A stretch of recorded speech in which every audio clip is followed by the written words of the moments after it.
এই world cup যে সবগুলো ম্যাচ দেখেছে, মানে কয়টা ম্যাচ, 64টা ম্যাচ মনে হয়, যতগুলো ম্যাচ যদি সবাই দেখে থাকে তাহলে এই 1.5 ঘন্টা করে হিসাব করলে সে তার পুরো হায়াতের 4 দিন নষ্ট করেছে। কয়দিন?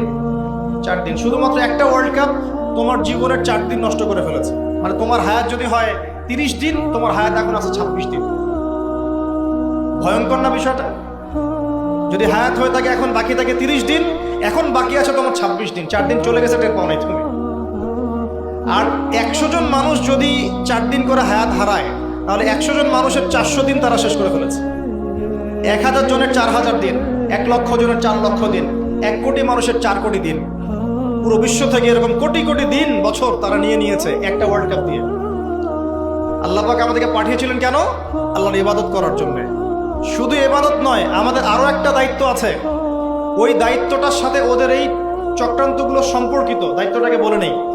আল্লাহ পাক আমাদেরকে দায়িত্ব দিয়েছেন আল্লাহ পাকের জমিনে আল্লাহ পাকের দিনটাকে প্রতিষ্ঠা করা। জানেন আল্লাহ পাক কি দায়িত্ব দিয়েছেন? আল্লাহর জমিনে আমরা দিনটাকে প্রচার প্রসার করব এবং প্রতিষ্ঠা করব।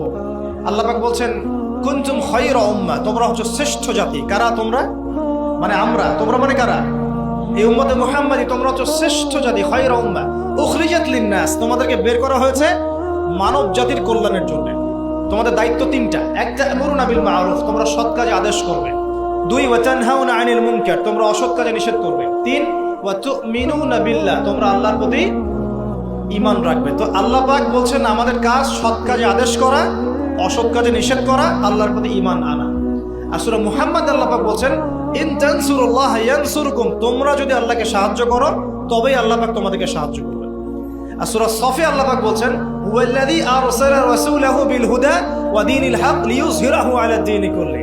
আল্লাহ পাক এই যে নবী পাঠিয়েছেন, হেদায়েত দিয়েছেন, কোরআন সুন্নাহ পাঠিয়েছেন, যাতে ইসলাম অন্য সমস্ত দ্বীনের উপর বিজয়ী লাভ করতে পারে। তো এটা উদ্দেশ্য না? এই উদ্দেশ্য বাস্তবায়ন করার দায়িত্ব কি শুধু আলেম ওলামার, নাকি আমাদের সবার? আর সবার মধ্যে সবচেয়ে বেশি গুরুত্বপূর্ণ সেক্টর কারা? যুবকরা না? বুঝতে পারছেন না? যুব সমাজ যদি দাঁড়িয়ে যায় তাহলে কি ইসলামের শত্রুরা এই অপ্রতিরোধ্য গতিটাকে রোধ করতে পারবে? পারবে না। এই তো ক্যালিকুলাস কথা বলছিলাম, ওখানে গিয়ে দেখেন হলের নাম আছে তারেক বিন জিয়াদ হল, খালেদ বিন ওয়ালিদ হল, তারপরে একটা আছে মোহাম্মদ বিন কাসিম হল। 3 জন বিখ্যাত বীর সেনার নামে 3টা হল করা আছে, দেখেছেন? এই তারেক বিন জিয়াদ কে ছিল? মহাবীর, যিনি স্পেন বিজয় করেছিলেন। স্পেনের দিক দিয়ে ইসলামকে ঢুকিয়েছেন ওই ইউরোপে। কে? তারেক বিন জিয়াদ। নাম শুনেছেন? এই যুব সমাজ তো নামই জানে না, এরা তো শেকড়ই চিনে না। এখনকার যুব সমাজ কি তারেক বিন জিয়াদের মতো? মুহাম্মদ বিন কাসিমকে, যার এই যে দাওয়াত এবং জিহাদে এই যে উপমহাদেশে সিন্ধু অঞ্চল রাজা দাহিরকে পরাজিত করে তিনি ভারতবর্ষের মধ্যে ইসলাম ঢুকিয়েছেন। মুহাম্মদ বিন কাসিম, নাম শোনেন নাই? এই যে খালেদ বিন ওয়ালিদকে, উহুদের যুদ্ধে যার হাতে অনেক মুসলিম শহীদ হয়েছেন, পরে তিনি ইসলাম কবুল করে ইসলামের পক্ষে 100টা যুদ্ধ করেছেন। কয়টা? 100টা। এবং এই যে পারস্য, এই রোম, এই সমস্ত সাম্রাজ্যগুলোর পতন তার হাতে হয়েছিল এবং তিনি এদিকে ইসলাম ঢুকিয়েছিলেন। সুবহানাল্লাহ। এই যে তাদের বীর সেনার নামে হল তৈরি করা আছে, দেখবেন গিয়ে শিখেন, কিছু ঘোরেন। আল্লাহ পাক বলেছেন, সিরু ফিল আরদ, তোমরা জমিনে ঘুরো, বিচরণ করো। ফানজুর কাইফা কানা আকিবাতুল মুকাদ্দিবিন, লক্ষ্য করে দেখো আল্লাহ বিরোধী শক্তিকে আল্লাহ পাক কেমন করে ধ্বংস করেছে। খেয়াল করে দেখেন। এখনকার যুব সমাজের আইডল ছিল তারা, কিন্তু উমর ইবনে খাত্তাব, খালিদ বিন ওয়ালিদ, মুহাম্মদ বিন কাসিম, তারেক বিন জিয়াদ, তারা আমাদের শেকড়, তারা আমাদের আদর্শ। তো তাদের আদর্শ ধারণ করলে তো ইসলামের শত্রুরা টিকতে পারবে না। পারবে? পারবে না। এই জন্য যুব সমাজকে এলিমিনেট করতে হবে।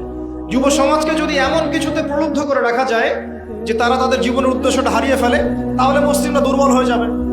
বুঝতে পারছেন কি? ঠিক এই কারণেই আপনার আমার মতো যুবক যারা, তাদেরকে আল্লাহর পথ থেকে সরিয়ে দেওয়ার জন্য তারা আপনার সামনে কিছু টোপ রেখে দিয়েছে, কিছু টোপ সামনে দিয়েছে। তার মধ্যে একটা হচ্ছে এই ধরনের আসরগুলা, যেটা আপনি 4 দিন নষ্ট করলেন, হায়াত নষ্ট করলেন। হ্যাঁ, খেললো কারা, জিতলো কারা, আপনি রং তামাশা করলেন, স্ট্রোক করে মারা গেল, দেখলেন না? উল্লাস করতে করে স্ট্রোক করে মারা যায়, শহীদি মৃত্যু একদম, নাকি? হ্যাঁ, মাশাআল্লাহ, সুবহানাল্লাহ, নাকি বলেন? আস্তাগফিরুল্লাহ। দেখছেন, ইন্নামাল আমালু বিল খাওয়াতিম, নবী সাল্লাল্লাহু আলাইহি ওয়াসাল্লাম বলছেন নিশ্চয়ই আমল ডিপেন্ড করবে শেষ কাজের উপরে। শেষ কাজ, একটা হাদিস আছে ইন্নামাল আমালু বিন্নিয়াত, সেটা আলাদা। সহিহ বুখারী 1 নম্বর হাদিস, যে আমল নিয়তের উপর নির্ভর করে। আরেকটা হচ্ছে ইন্নামাল আমালু বিল খাওয়াতিম, আমল নির্ভর করে শেষ কাজের উপরে। মানে আপনি ভালো কাজ করছেন করছেন করছেন, শেষ বয়সে গিয়ে আপনি খারাপ হয়ে গেলেন, তাহলে তাকদীর আপনার উপর বিজয়ী হয়েছে। শেষ বয়সে যে কাজগুলোতে ইন্তেকাল করেছেন ওর উপর হিসাব হবে ইনশাআল্লাহ। এখন খারাপ কাজ করছেন, তওবা করে ফিরে আসলেন, আবার ভালো কাজ করা শুরু করলেন, এই ভালো কাজ করতে করতে মৃত্যু হয়ে গেলে এর উপরে আপনার হিসাব হবে ইনশাআল্লাহ। এখন এই যে আর্জেন্টিনা জিতছে, উল্লাসে মারা গেল, এখন কিসের উপর উঠবে চিন্তা করেন। নিঃসন্দেহে আল্লাহু আ'লাম, আমাদের মত এটা, আল্লাহ ভালো জানেন, যে যেহেতু তাদের অনুসরণ করেছে, আর নবী সাল্লাল্লাহু আলাইহি ওয়াসাল্লাম বলেছেন যে যাকে ভালোবাসবে সে তার সাথে কি করবে, কিয়ামতের মাঠে থাকবে। তাহলে যদি মেসি এই অবস্থায় মারা যায় কাফের অবস্থায়, তাহলে এই অনুসারী সবাই তার সাথে হাসর করবে। আর মেসি তো সুপারিশ করবে আমাদের জন্য নাকি, হ্যাঁ করবে না? তাহলে এর ছবি টবি লাগিয়ে রাখছি কেন বাসার মধ্যে? চিন্তা করতে পারবেন না, মানুষ এখন এত বিভোর হয়ে থাকে এগুলোতে। তারা যা খাবে তারা তাই খাবে, তারা যা পরবে তারা তাই পরে, তারা যেমন করে চুল কাটে তারা তেমন করে চুল কাটে, তারা যেমন করে হাঁটে তারা তেমন করে হাঁটে। মানে আশ্চর্য। এটা এই কারণে হয়েছে যে আমাদের শেকড়টা আমরা ভুলে গেছি।